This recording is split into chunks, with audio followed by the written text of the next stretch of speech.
Encontraram?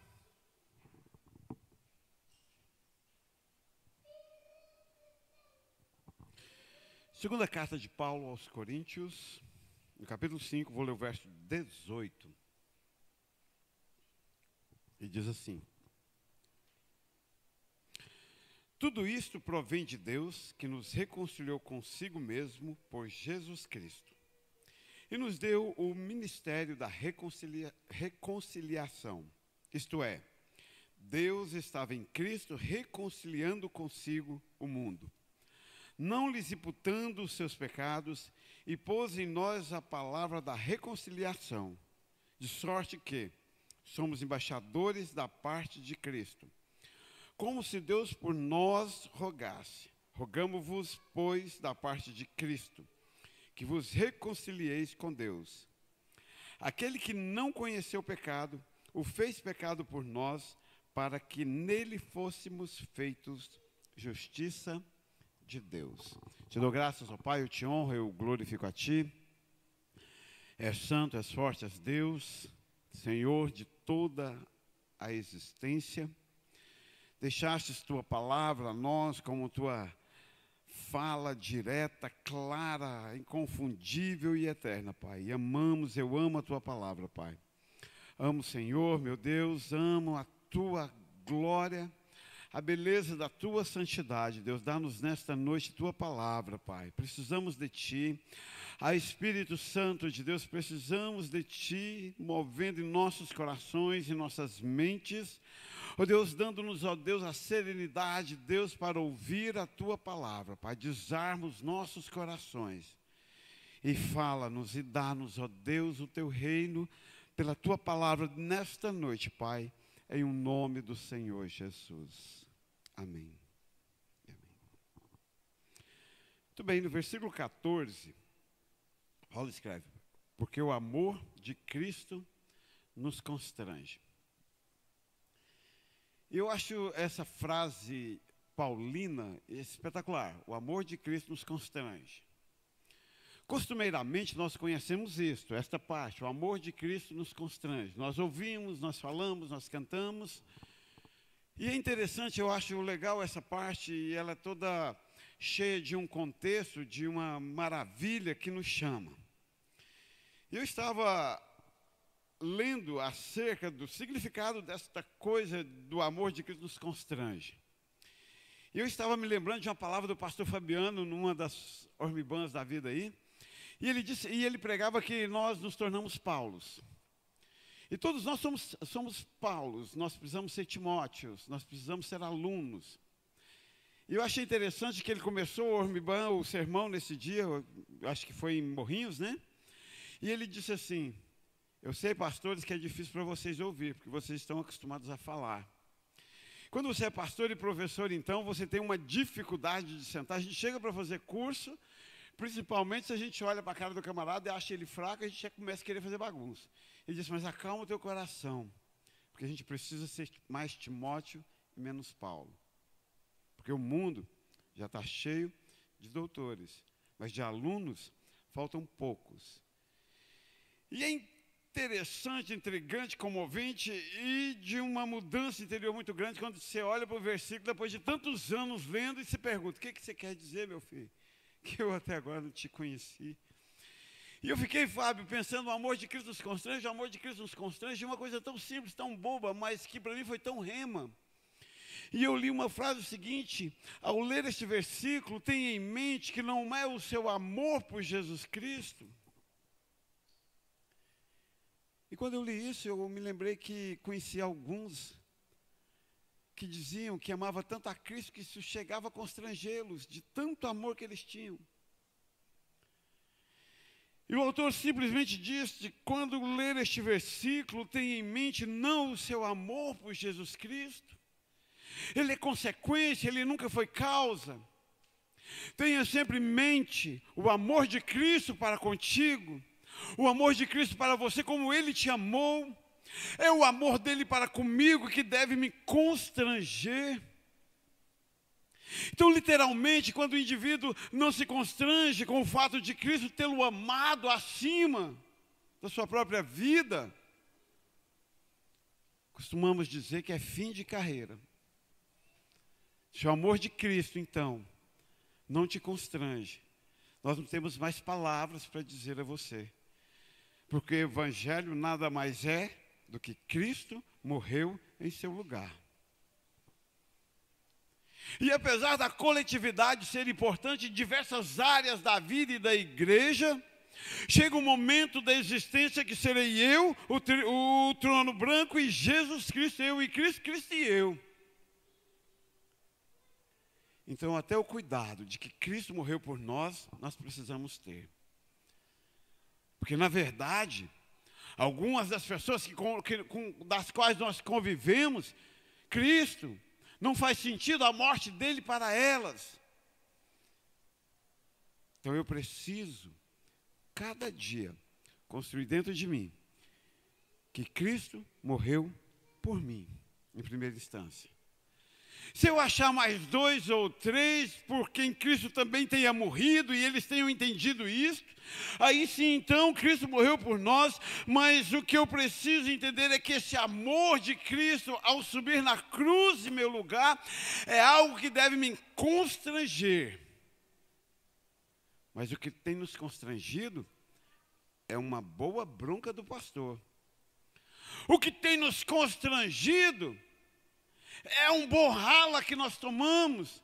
O que nos tem constrangido é quando a dor vem e nós entendemos que ela veio por parte de Deus. O que tem nos constrangido são os perrengues do dia a dia, são os percalços pelos quais nós passamos e vivemos. O que tem nos constrangido. Atendi uma pessoa ontem e, incrivelmente, lembra quando eu dizia no passado? A maioria expressiva das pessoas tem mais medo de não ter o que comer amanhã do que de ir para o inferno hoje. Nós estamos de uma forma incrivelmente arraigadas e apegadas este tempo a pessoas, independente dos laços, filho, marido, esposa, irmãos, pais, enfim, bens, que o medo de perdê-los sobrepõe, excede a alegria de encontrar Jesus no pós-morte. Então estamos apegados, surtamos, nos entorpecemos ilicitamente ou licitamente, nos entorpecemos para esquecer a realidade, porque temos medo de perder aquilo que está aqui, quando o que deveria nos constranger de fato e de verdade é a grandeza do amor de Cristo derramado sobre mim. E aí Paulo olha para os Coríntios e diz: o amor de Cristo deveria te constranger. O pastor José Delcio tem um jargão criado por ele mesmo, que o pecado é bom, ruim é as pessoas ficarem sabendo. Se ninguém ficasse sabendo, que inclusive virou mito do cinema, chama-se o mito do homem invisível. Se eu fosse invisível, se você fosse invisível, o que você faria? Eita, se eu fosse invisível, o que eu faria? Eu tenho uma lista enorme dentro do meu coração, porque nós só temos medo de que as pessoas saibam.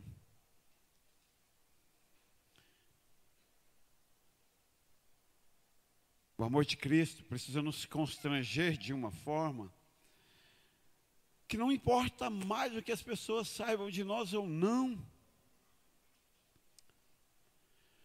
Nós deveríamos estar constrangidos. Era de causar circunstâncias que irão nos constranger se as pessoas ficarem sabendo. Ou seja, eu deveria levantar de manhã e pensar dentro de mim: como será meu dia? Será que hoje, neste dia, o amor de Cristo vai me barrar? Existe uma figura de linguagem, uma metáfora usada na psicologia que eu acho muito interessante, que é de acender luzes. E de vez em quando não acende luzes, né, Suzana? De vez em quando é a árvore de Natal que é ligada na nossa frente. Meu Deus, vira um pisca-pisca e a gente, luzes para todo lado. Em tese, a princípio, primitivamente, é a função do Espírito Santo de Deus na vida do crente. Quando eu me converti, o pastor Carlos falava isso demais. Agora, doravante, dentro de você habita o Espírito Santo de Deus. E agora aquilo que você fazia, você até vai fazer. Mas todas as vezes que você for fazer, algo incômodo vai acontecer dentro de você. A gente chama, no presente século, de acende uma luz. Aliás, a Bíblia diz que o Espírito é a luz. Aliás, o amor de Cristo deveria estar nos cercando antes mesmo de fazermos. Nosso constrangimento tem sido humano. Nosso constrangimento tem sido carnal. Nosso constrangimento tem sido de nós para seres como nós mesmos. Ou para os nossos pares. Quando a luz que deveria acender dentro de nós fosse o fato de que, sem titubear, sem considerar o ser igual a Deus, sem olhar para trás, Cristo ter pego as minhas dores, os meus pecados e subido na cruz em meu lugar.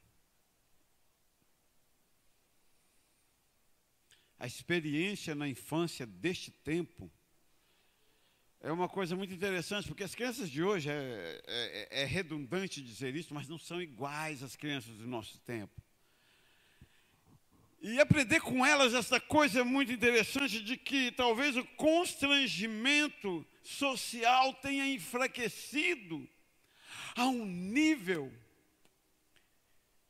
que eu temo pelas gerações vindouras, quando elas tiverem que olhar para Deus.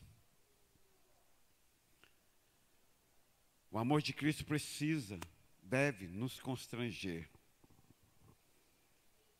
E Ele deve nos constranger, porque nós já estamos mortos. Olha o verso 14. Porque o amor de Cristo nos constrange, julgando nós assim. 2 pontos. Eu vou contar para vocês como é que nós deveríamos julgar. Diz Paulo aos Coríntios. Eu vou contar para vocês qual deveria ser o nosso julgamento. Eu vou contar para vocês qual deveria ser o meu verdadeiro julgamento, qual deveria ser o seu verdadeiro julgamento. Que se um morreu por todos, logo todos morreram. Incrivelmente, se eu encontro Jesus Cristo, eu encontro morte, a minha morte. O livro do Timothy Keller, A Morte do Ego, e ele traça um perfil interessante de como o homem moderno, ele reluta para alimentar e fazer com que os nossos desejos mais pessoais sobressaiam. Mas a cruz, aquela cruz da qual Tozer diz que não faz concessões, aquela cruz da qual ela é sangrenta, ela nos chama à morte. Aí um autor curtido pelo Fábio, é engraçado porque eu sou meio preconceituoso, né? Eu não compro. Aí o Fábio pega e compra e me dá.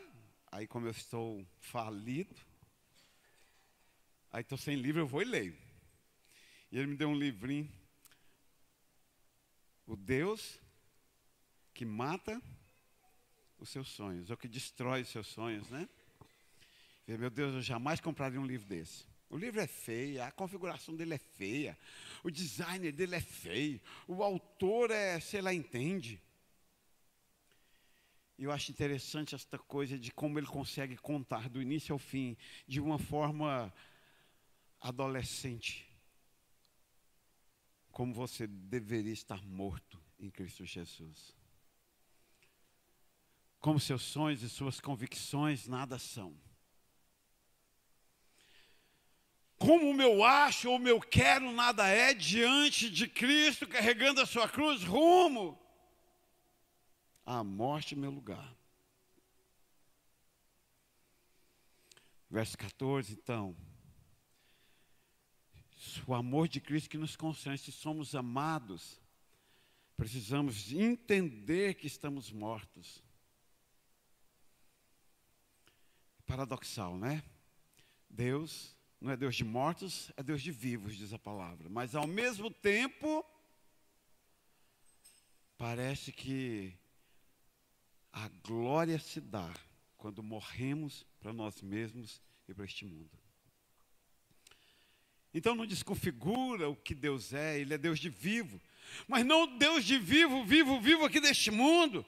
Ele é Deus de vivos ressuscitados em Cristo Jesus. Daquilo que se tornou este mundo no pós-pecado. Então sim, Ele é Deus de vivos sim, mas de vivos ressurretos. Então se um morreu, logo todos morreram, estamos mortos com Cristo, por isto. É por isso que o amor de Cristo precisa me constranger em qualquer ato meu. Interessantemente que nós entendemos que só o fracasso, o prejuízo, o desastre é que nos leva no fundo do poço. Essa semana eu recebi um elogio profissional, nada a ver com a igreja, na área da educação, atravessado, mas um elogio. E eu fiquei pensando naquilo e olhei para Deus e pedi perdão por ter ouvido aquilo. Achei interessante porque essa coisa de você é muito bom, me parece que ela não combina muito com Cristo carregando a cruz. Esse desejo frenético do homem caído de ser reconhecido, costumeiramente o tira da sepultura. Ou pelo menos o faz largar a sua cruz. Ou em alguns momentos o faz olhar para trás e sentir saudade do seu arado.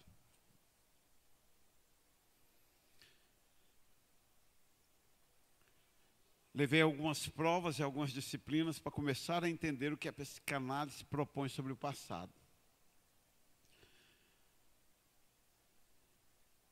E estar acertado consigo mesmo, numa boa análise, nada mais é do que descobrir que nada poderá se fazer pelo amanhã, e que qualquer uma das suas cicatrizes, louvores do passado não ditam para onde você vai. Só conta de onde você veio.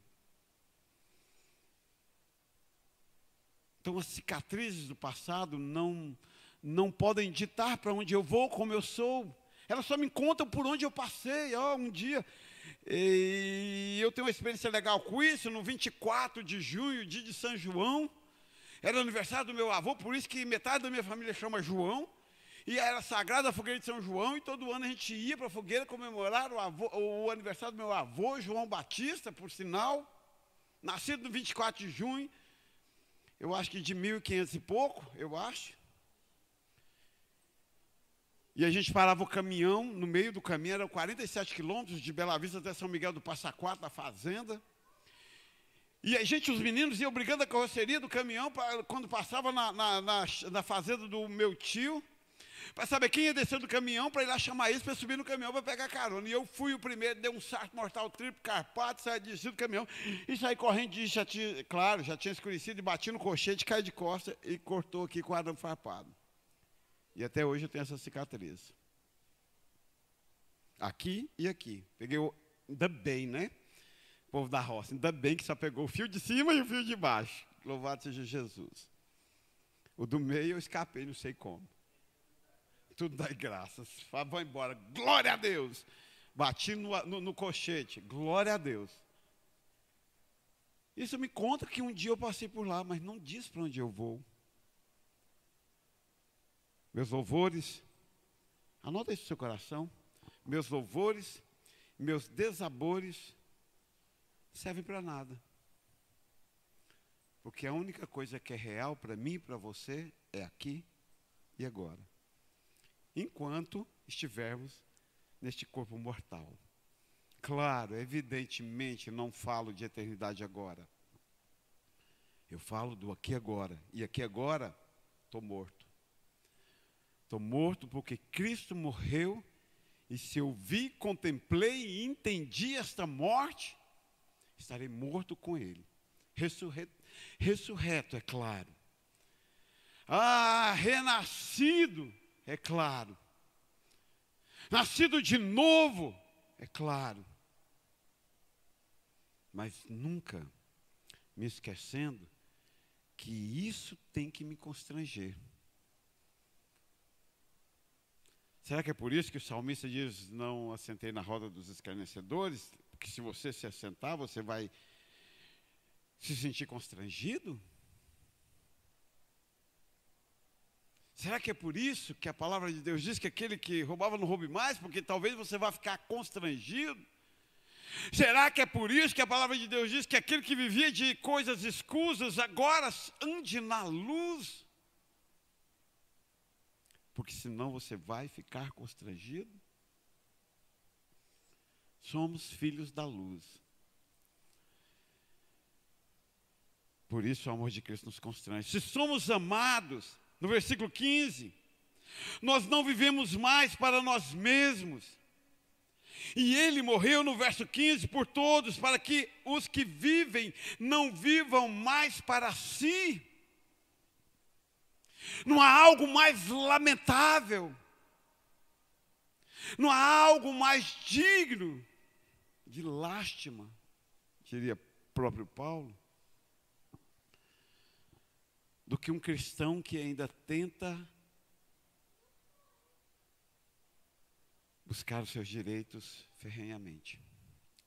Estou dizendo seus direitos humanos, pecaminosos, obscuros, escusos. Nós não vivemos mais para nós mesmos, nós somos aquele povo que deveria ter aprendido há muito a andar a segunda milha. Estou dizendo que nós somos aquele povo que há muito tempo atrás deveríamos ter aprendido a dar a outra face. Estou dizendo que nós somos aquele povo que há muito tempo deveríamos ter aprendido que o que nos enriquece é a bênção de Deus, ela não vem seguida de dor alguma.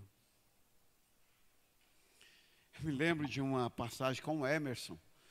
Muitos anos atrás, nós fizemos um discipulado.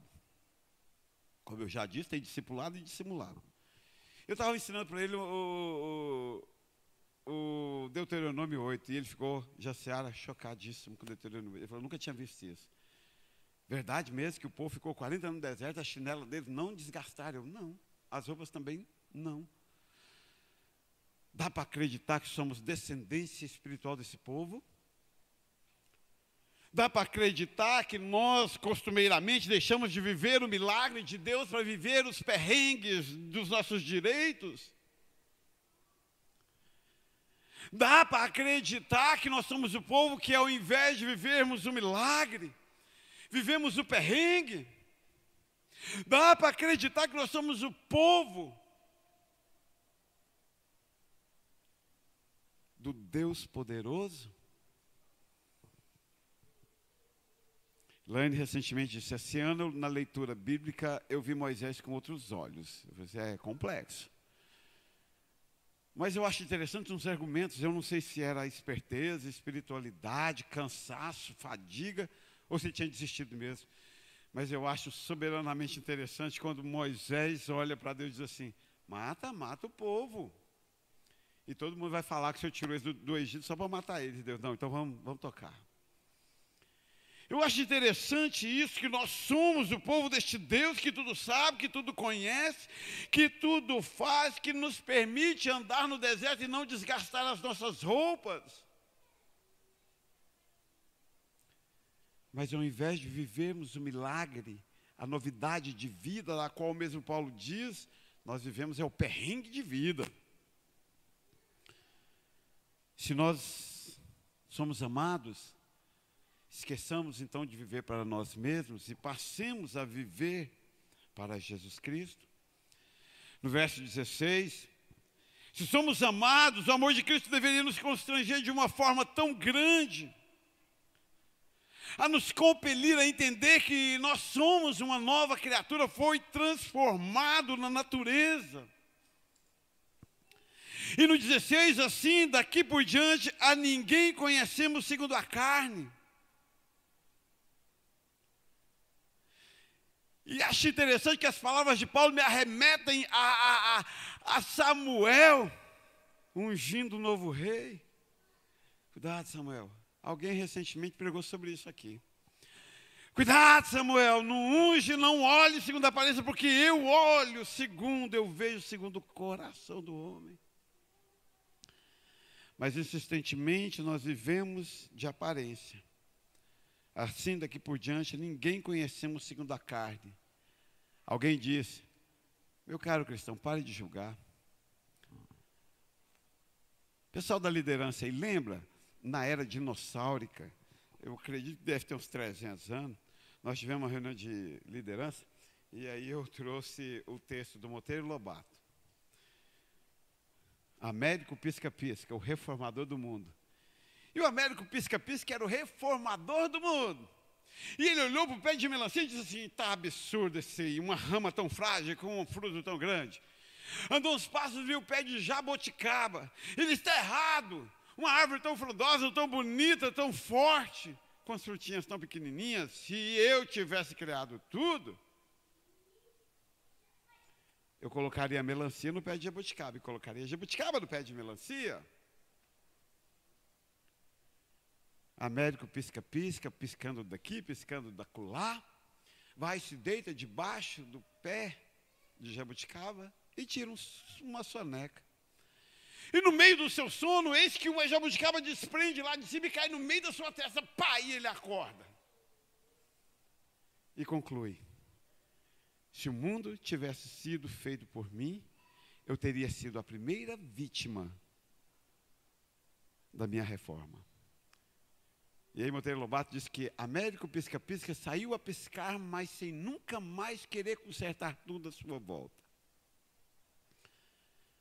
Sabe, nós somos novas criaturas. Nós temos... contei para vocês, trabalhava no Magnólia, tinha uma aluna, eu gostava de pensar que ela era uma ervilha saltitante. Ela tinha um probleminha muscular. E é integral. Estou falando das 7 da manhã às 5:30 da tarde. E um dia, já fatigado, cansado, de tanta conversa, de tanto mexelância, ela não conseguia ficar quieta. Aí no período da tarde cheguei, e ela já estava lá na cadeira, eu virei para ela e falei assim, fulana, hoje eu vou te consertar. Ela parou, ela olhou para mim. Entendam, professores também de vez em quando esbarram. Erram. E ela olhou para mim, ela parou, e ela olhava para ela. Assim, como assim ele vai me consertar? Naquele silêncio profundo do cruzado do olhar dela, olhando para mim, esperando o que eu ia consertar nela, Deus falou no meu coração, que pretensão consertar as pessoas, hein? Pretensão, essa coisa de julgar o tempo todo. Um teólogo diz que o verso 16 nos chama a parar de julgar pela aparência. Aliás, porque nem Deus faz isso. Ele julga o homem segundo seu coração. E ainda que tenhamos conhecido Cristo segundo a carne, contudo agora já não conhecemos deste modo, passou. Aprendamos que o próprio Cristo rompeu. E agora num corpo glorificado se dá a conhecer aos discípulos. Se somos amados, o amor de Cristo precisa te constranger. Porque isso te faz a passar por uma transformação. E talvez seja o grande quinhão do Evangelho, seja a transformação. Talvez a grande herança que Cristo tenha nos deixado ou não, é a grandeza do Espírito Santo habitar em nós e nós podemos reformular as nossas vidas, recomeçar. As coisas que amam Jesus Cristo, uma das que estão aí no top 10 de Jesus Cristo, chama-se o fato de eu poder recomeçar a cada manhã, porque suas misericórdias se renovam a cada manhã. Eu entendo que a cada manhã Ele me perdoa, eu entendo que a cada manhã Ele me dá uma nova oportunidade, eu entendo que a cada manhã Ele me dá a graça de ser transformado. E aí no verso 17 ele diz assim, olha, se você é amado de Cristo, o amor dele precisa te constranger, porque esse amor te transforma. E diz assim que, se alguém está em Cristo, e se você estiver em Cristo, não tem jeito, você é amado dele. E se você estiver em Cristo, é cabal, você é amado por ele. Você é nova criatura. As coisas velhas, sejam boas ou ruins, zerou, acabou, não interessa, já passaram. E agora tudo se fez novo. Com nova perspectiva, um novo olhar, uma nova disposição de coração para se entregar, uma nova vida para servi-lo e andar com ele, onde ele for, onde ele mandar, sentir o pulsar do seu coração. Sabe, meus queridos,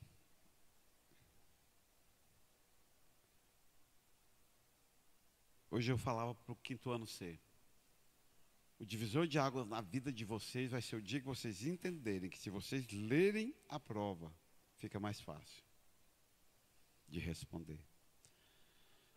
Sabe, irmãos, o divisor de água na vida de vocês